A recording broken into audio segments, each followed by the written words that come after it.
বন্ধুসকল, মই আজি আপোনালোকৰ বাবে স্কচ বিলাহী আৰু মাছৰ তৰকাৰী এখন বনাবলৈ লৈছোঁ।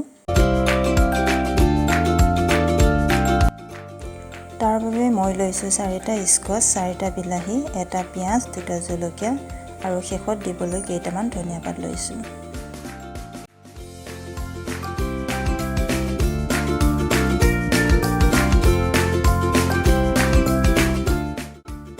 প্ৰথমে স্কচ কেইটা ফালি 4 পিচ কৰি পানীত তিয়াই ল'লোঁ। তেনে কৰিলে বাকলি এৰুৱাওঁতে হাতত আঠাটো লাগি নধৰে।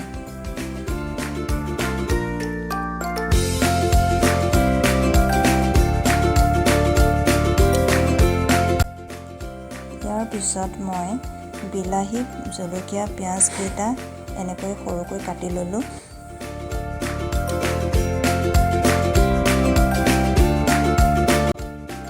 পানীত তিতাই থোৱা স্কচ কেইটা মই এতিয়া টুকুৰা কৰি ল'ম।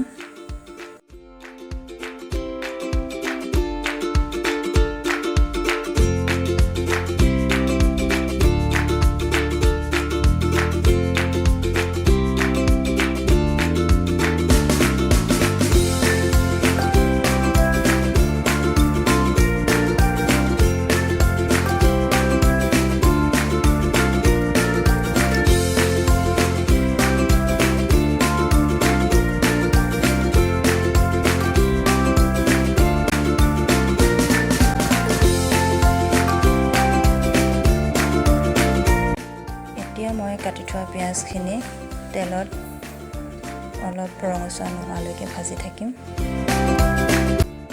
পিঁয়াজখিনি ভাজোঁতে মই একেবাৰে নিমখ আৰু হালধিটো দি দিছোঁ।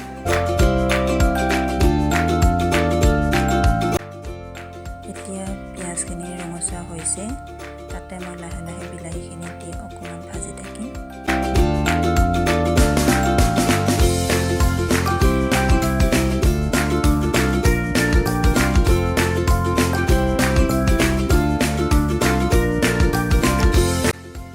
তাৰপিছত মই সিজাই থোৱা স্কচখিনি অলপ ভাঙি লৈ ভাজি থকা পিঁয়াজখিনি আৰু বিলাহীখিনিৰ ওপৰত দি পেলাই অলপ লৰাই দিলোঁ।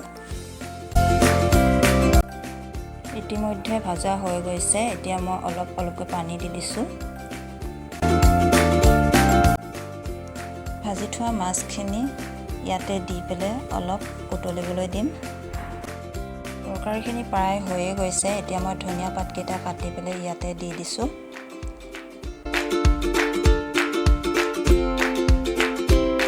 আৰু যদি আপোনালোকে ভিডিঅ'টো চাই ভাল পায় তেন্তে হ'লে লাইক, কমেণ্ট, শ্বেয়াৰ আৰু ছাবস্ক্ৰাইব কৰিব নাপাহৰিব।